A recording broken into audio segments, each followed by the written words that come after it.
Back to my channel. তো আমি আজকে আবারও চলে এসেছি আপনাদের সামনে আমার একটি নতুন ভিডিও নিয়ে। তো আমার আজকের ভিডিওটি হতে চলেছে আমার তারাপীঠ ভ্রমণের ভিডিও। হ্যাঁ, তো আপনারা যারা আমার আগের ভিডিওগুলো সবাই দেখেছেন তারা প্রত্যেকেই জানেন আমি মহাকুম্ভ পূর্ণ স্নানযাত্রার ভিডিও আজ অনেক দিন ধরেই করছি।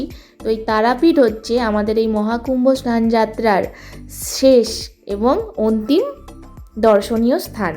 তো আমরা আজকে চলে যাচ্ছি অযোধ্যা থেকে বেরিয়ে সোজা তারাপীঠ। তো আমি তো যাচ্ছি তারাপীঠ মায়ের দর্শন করতে, আপনারাও থাকুন আমার সঙ্গে। তো আমার হাতে চানার বাটি দেখে আপনারা কি ভাবছেন জানি না, তবে হ্যাঁ, অযোধ্যা থেকে বেরিয়ে কিছুটা দূর আসার পরে খুব খিদে পেয়ে গিয়েছিল। তো একটা জায়গায় বাস দাঁড়িয়েছিল, তো ওখানে আমরা এই চানাটা কিনেছিলাম। এছাড়াও আরও অন্যান্য খাওয়ার জিনিস পাওয়া যাচ্ছিল। তো আমাদের বাসের অনেকেই এখানে নেমেছিল, নেমে বেশ টুকটাক খাবার দাবার জিনিস এখানে কিনেছিল। তো এখানের পর থেকে আমাদের বাস আবার সোজা রওনা দেয় তারাপীঠের উদ্দেশ্যে। এবং এইখানেই মানে এই রাস্তাতেই মাঝখানে কোনো একটা জায়গাতে দাঁড়িয়ে আমাদের রাত্রের ডিনার রেডি করা হয়েছিল এবং আমরা খেয়েও ছিলাম। আমরা বললে ভুল হবে, আমি খাইনি, বাসের অন্যান্য সবাই খেয়েছিল, বিকজ আমার শরীরটা খুব খারাপ হয়ে গিয়েছিল। সেটা না হয় আমি পরে বলছি কিভাবে খারাপ হলো।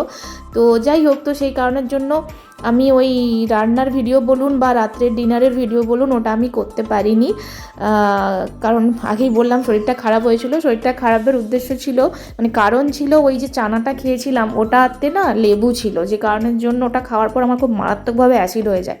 তো সেই জন্য সে রাতে আর আমি কোনো ভিডিও করতে পারিনি, জাস্ট রাত্রেবেলা এক গ্লাস জল খেয়ে ঘুমিয়ে গিয়েছিলাম। তো বর্তমানে আমাদের বাস ছুটে চলেছে এবং আর কিছুক্ষণ পরেই বাস দাঁড়াবে এবং ওখানে রান্নাবান্নাও হবে এবং তারপর সবাই খাওয়া দাওয়া করে যথারীতি বাসে উঠে পড়বে এবং বাস এগিয়ে যাবে তারাপীঠের উদ্দেশ্যে।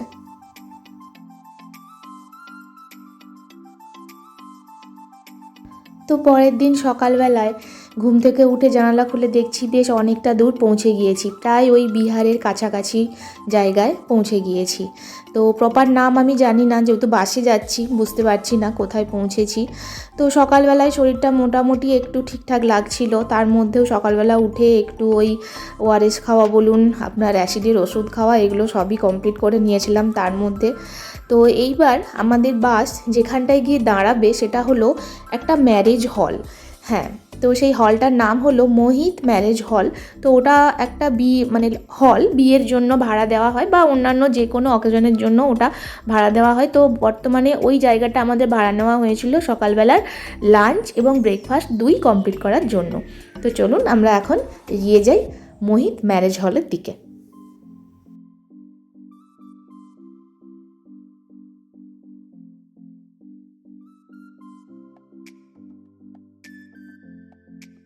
তো বাস ছুটে চলেছে আপন গতিতে, আর এরই মধ্যে আমার চোখ মুখ পুরো শুকনো হয়ে গিয়েছে।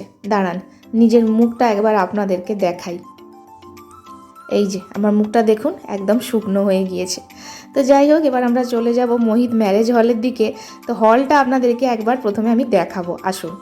এই যে হলটা একবার দেখুন, সামনেটা বেশ সুন্দর ফুল গাছ দিয়ে বাগান করে সাজানো হয়ে আছে এবং হলটা কিন্তু বেশ একটা বড়সড় জায়গা জুড়ে অবস্থিত। এখানে বাঁ দিকে একটা ছোট্ট রেস্টুরেন্ট মতো আছে যেখানে আমরা ব্রেকফাস্ট করেছিলাম, আর ডান দিকে ওই যে যেখানে বাসগুলো দাঁড়িয়ে আছে দেখতে পাচ্ছেন, ওখানে রান্নাটা হয়েছিল। এবং এই হলেই কিন্তু বাথরুম টাথরুম সারা সব কিছুই আমাদের মোটামুটি এখানেই ভাড়া নেওয়া হয়েছিল এবং এখানেই কাজ সারা হয়েছিল। এই যে মোহিত ম্যারেজ হল, মোহিত বিরিয়ানি মহল, এটা কিন্তু মুসলিমদেরকেও ভাড়া দেওয়া হয়। তো সকালবেলার লাঞ্চ সেরে আমরা এবার মোহিত ম্যারেজ হল থেকে বেরিয়ে সোজা চলে যাচ্ছি তারাপীঠের উদ্দেশ্যে। আর দেখুন তো এই নদীটা চিনতে পারেন কি না আপনারা, যারা আমার মহাকুম্ভ পূর্ণ স্নান যাত্রার প্রথম পর্বটা দেখেছিলেন তারা প্রত্যেকেই হয়তো জানবেন। আপনাদের আমি প্রথমের দিকে বিহার ক্রস করার পর একটা নদী দেখিয়েছিলাম আর বলেছিলাম বিশাল বড় একটা নদী, যেটার নাম আমি জানি না, কিন্তু নদীটা বেশ বড় আর খুব সুন্দর। আর এই হলো সেই নদী যেটা যাওয়ার পথে আবারও আমাদেরকে পার করতে হচ্ছে। এবং দুঃখের বিষয় হলো এটা যে আমি এখনও পর্যন্ত এই নদীটার নাম জেনে উঠতে পারিনি। আপনারা যদি কেউ জেনে থাকেন কমেন্ট বক্সে অবশ্যই কমেন্ট করে জানাবেন। তবে নাম জানি বা নাই জানি, নদীটা কিন্তু দেখতে খুব সুন্দর লাগছে। দেখতে দেখতে রাত হয়ে গিয়েছে আর আকাশের চাঁদটা দেখুন। আমরা গিয়েছিলাম সেই মাঘী পূর্ণিমার সময়, তো সেই জন্য চাঁদের সৌন্দর্য আরও সুন্দর এবং মনোমুগ্ধ হয়ে উঠেছে। তো এই চাঁদের সৌন্দর্য দেখতে দেখতে আমরা এবার সবাই মোটামুটি ঘুমিয়ে পড়বো, কারণ অনেক রাত হয়ে গিয়েছে।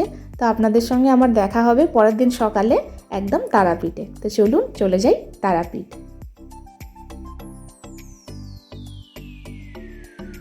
তো ভোর রাত্রে আমরা একদম পৌঁছে গিয়েছি তারাপীঠে। তো যখন অন্ধকার ছিল তখন আমরা পৌঁছেছিলাম, তাই আমি সকালবেলায় ভিডিওটা করতে পারিনি। তো আমরা ওই সকালবেলায় হোটেলে মানে একটা রুম নেওয়া হয়েছিল, তো ওই রুমের মধ্যে একটু রেস্ট করে বিশ্রাম করে তারপর আমরা বেরিয়েছি মন্দির যাওয়ার উদ্দেশ্যে। তো এখান থেকে আমরা টোটো ধরে নেব, টোটোয় উঠে প্রায় ওই 5 থেকে 7 মিনিট মতো লাগবে, সামনেই মন্দির, এমন কিছু দূরে না। টোটোয় উঠে ওখান থেকে চলে যাব মন্দিরে মায়ের দর্শন করতে। তো টোটো আমরা পেয়ে গেছি, টোটোতে উঠেও গিয়েছি। আর এই যে দেখুন তারাপীঠের রাস্তা। তো রাস্তাগুলো দেখে আমার কাছে খুবই অচেনা লাগছে। আমি এর আগে তারাপীঠ এসেছিলাম অনেক ছোট্টবেলায়, যখন আমার বয়স প্রায় ওই 5-6 বছর মতো ছিল। আমার তখনকার কথা কিছুই মনে নেই। তো এখন তারাপীঠ ওই জন্য নতুন লাগছে। আর এখানে দেখুন একটা কি সুন্দর লেখা আছে, ভালোবাসা তারাপীঠ। এটা প্রায় অনেক জায়গাতেই দেখি এরকম, প্রত্যেকটা জায়গার নামকরণ করে লেখা থাকে। তো এখানেও লেখা আছে। তো যাই হোক, যেটা বলছিলাম যে ছোটোবেলার কথা কিছুই মনে নেই, তবে এখন আবার নতুন করে এসেছি নতুন স্মৃতি তৈরি করে বাড়ি নিয়ে যাওয়ার জন্য। তো চলুন, প্রায় মন্দিরের কাছে এসেই গেছি, এবার যাই মন্দিরের ভেতরে। এই যে আমরা মন্দিরের রাস্তায় এসে গিয়েছি। তো এখানে প্রথম যেটা করব সেটা হচ্ছে পুজোর ডালি কিনতে যাব। তো আশেপাশে দেখুন বেশ ছোট বড় অনেক দোকান আছে, দোকানে বেশ পুজোর সামগ্রী বলুন বা অন্যান্য অনেক ছোট বড় জিনিস পাওয়া যাচ্ছে। এই যে দোকানটা দেখুন কত কিছু পুজোর জিনিস পাওয়া যাচ্ছে। তো দেখছিলাম, দেখি বেরোনোর সময় যদি সময় হয়ে থাকে তাহলে কিছু 2-1 জিনিস বাড়ির জন্য কিনে নিয়ে যাব। আপাতত চলে যাই পুজোর ডালি কিনতে।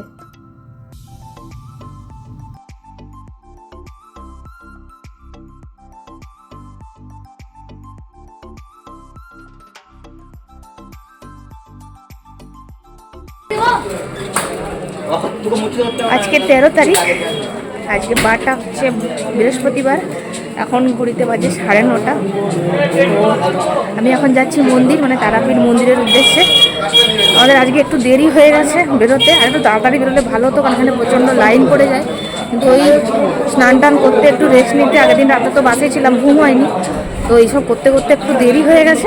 যাই হোক, দেখা যাক কতটা কি লাইন পড়ে। সবাই তো বলছে অনেক বড় লাইন পড়বে, এবার দেখি যেরকম লাইন পড়বে সেরকম। তবে এসছি যখন পুজো তো অবশ্যই দিয়ে যাব। আমি তো যাচ্ছি মন্দিরের দিকে, আপনারা থাকুন আমার সঙ্গে।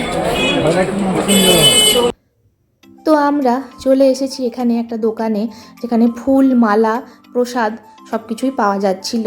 তো এই যে জবা ফুলের মালা দেখুন, এখানে পার জবা ফুলের মালা দাম পড়ছিল 50 টাকা করে, আর এক একটা পুজোর ডালি পড়ছিল ওই 51 টাকা করে। 101 টাকারও আছে, আপনি চাইলে 101 টাকারও নিতে পারেন, আবার 51 টাকারও নিতে পারেন। আপনারা যে যেমনভাবে পুজো দিতে চান সেভাবে দিতে পারেন। তো আমরা ওই 51 টাকার ডালি প্রত্যেকে নিয়েছিলাম, আমরা যতজন ছিলাম সবাই কিনেছি। তো এখানে ঠাকুরমশাই পুজোর ডালির মধ্যে প্রসাদী ফুল দিয়ে দিচ্ছিলেন। এটাই নিয়ে আমাদেরকে এবার মন্দিরের উদ্দেশ্যে রওনা দিতে হবে পুজো দেওয়ার জন্য।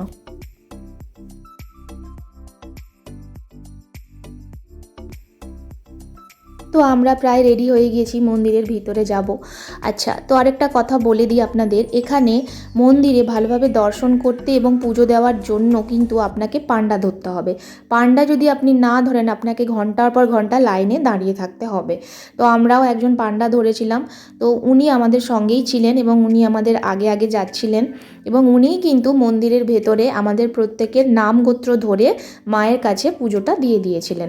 তো আমি পুজোর ডালি মানে জবা ফুল এবং প্রসাদ ভর্তি পুজোর ডালি হাতে নিয়ে রেডি হয়ে গেছি, মন্দিরের উদ্দেশ্যে যাব। তো চলুন মন্দিরের ভেতরে যাই।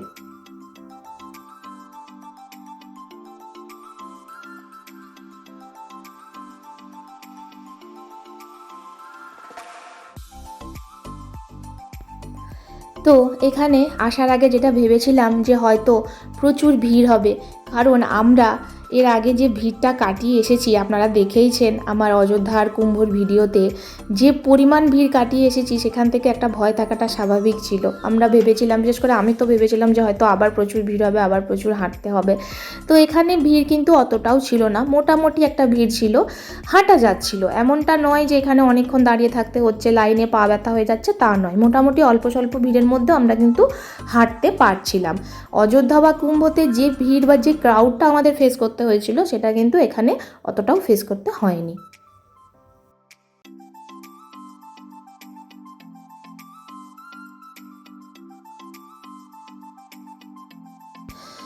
তো যথারীতি আমরা লাইনে দাঁড়িয়ে পড়েছি।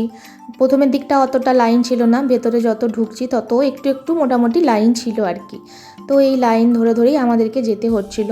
তো ছোটোবেলায় যখন এসেছিলাম তখন কিন্তু এত লাইন দেখিনি, সেটা একটা আলাদাভাবে ঘোরা হয়েছিল, আর এটা একটা আলাদা এক্সপিরিয়েন্স হচ্ছে।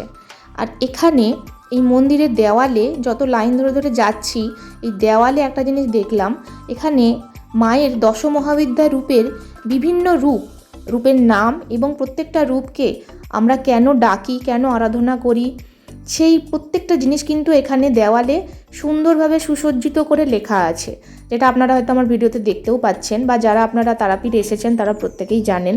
তো এখানে মায়ের প্রত্যেকটা রূপ, মানে যেটা দশমহাবিদ্যার রূপ, সেই দশমহাবিদ্যার রূপের নামগুলোও কিন্তু এখানে বলা আছে। তো এখানে আমি বর্তমানে সপ্ত মহাবিদ্যার রূপ ধূমাবতী দেখতে পাচ্ছি, আর পাশে আছে ছিন্নমস্তা। এরকম পুরো 10টা নাম এখানে কিন্তু লেখা আছে, এবং 10টার নাম বা 10টা মায়ের যে রূপ কেন বিখ্যাত হয়েছে সেটাও কিন্তু এখানে সুন্দরভাবে মেনশন করা আছে।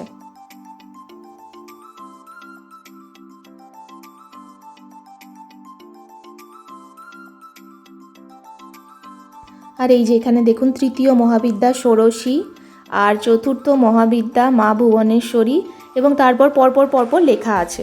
আর এই যে জলটা দেখতে পাচ্ছেন এটা হলো পুকুর, তারাপীঠের মায়ের পুকুর। এই পুকুরে কিন্তু অনেকে হাত মুখ ধুয়ে তারপরে মন্দিরের ভেতরে যাচ্ছে। তো আমরা সোজা লাইন দিয়েছিলাম, লাইনে দাঁড়িয়েছিলাম, তো লাইন ধরে আমরা সোজা মন্দিরের ভেতরে চলে গেছি।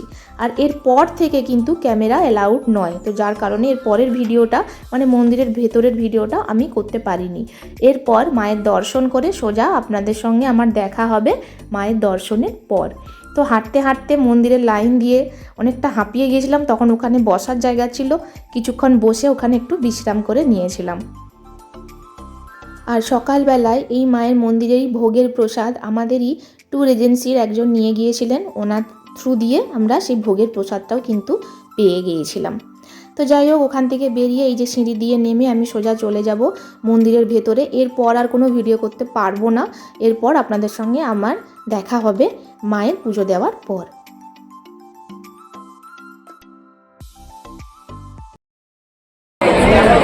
দেখতে পাচ্ছেন আমাকে সিঁদুরের দাগ?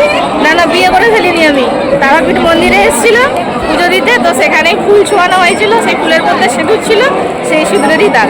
খুব ভালোভাবে মায়ের দর্শন হলো, ভালোভাবে পুজোও দেওয়া হলো, এবং সব কিছুটাই মোটামুটি খুব ভালো হয়েছে আজকের দিনে। ওখানে প্রচণ্ড ভিড়, বেশি কথা বলা যাবে না, আমি এটুকু বলে ভিডিওটা অফ করবো। এরপর এখান থেকে বেরিয়ে যাব, বেরিয়ে তারপরে পরের ভিডিওতে আবার আপনাদের সঙ্গে আমার দেখা হবে। তো আমাদের খুব ভালোভাবে পুজো দেওয়া হয়ে গিয়েছে, এবার মন্দির থেকে বেরিয়ে যাব। যেখানে আমরা জুতো খুলে রেখে দিয়ে গিয়েছিলাম, তো সেখানে যাব, গিয়ে জুতোটা পরে নেব, পরে এবার মন্দির থেকে আমরা বাইরে বেরিয়ে যাব আমাদের হোটেলের উদ্দেশ্যে। তো এই যে আমরা বাইরে বেরিয়ে গেছি, আর বেরোনোর আগে এখানে টুকটাক কয়েকটা জিনিস আমি দেখছিলাম, আর 2-4টে জিনিস কিনেওছি। সেরকম বিশেষ কিছু কেনার এখানে নেই, মোটামুটি সব জিনিসই বাড়িতে আছে। তো যাই হোক, তারাপীঠ থেকে বেরিয়ে গেলাম।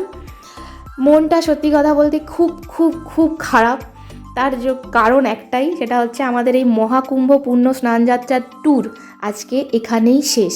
আমার তারাপীঠ ট্যুরও এখানে শেষ, এবং পুরো আমাদের এই যে 7 দিনের ট্রিপ ছিল, এই ট্রিপটা আজ এখানে তারাপীঠ কমপ্লিট করেই কিন্তু শেষ। আজ এখানের পর আমরা যে যার বাড়ি ফিরে যাব।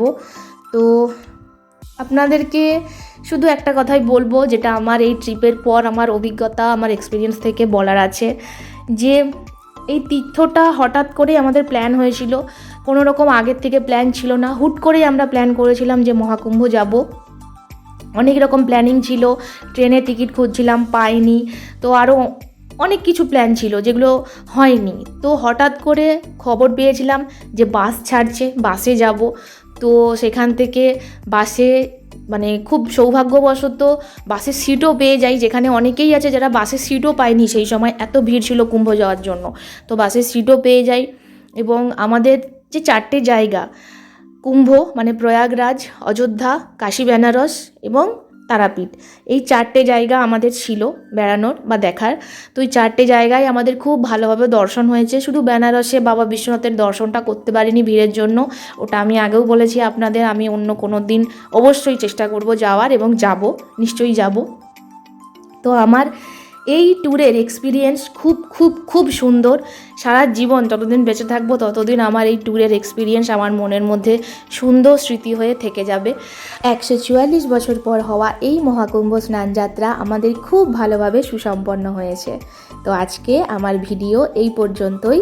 আপনাদের সঙ্গে আমার আবার দেখা হবে আমার নতুন কোনো এক ভিডিওতে।